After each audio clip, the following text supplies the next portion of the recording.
Hi guys, welcome to JT Electrical Engineering STEM. Here on this channel, we empower you to explore the world of electrical engineering.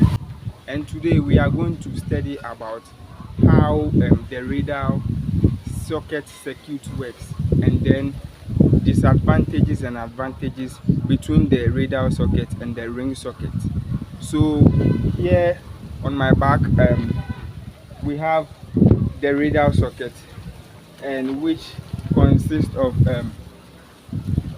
two socket outlet, which is the single socket outlet, and then three socket outlet, which is the double socket outlet. This is a demonstration of a radar circuit. This is the breaker or the main supply, which is supplying power to the first circuit, looping from the first circuit to the second circuit, from second to the third, to the fourth, and to the final circuit, which the final circuit doesn't return to the main supply, unlike the ring circuit.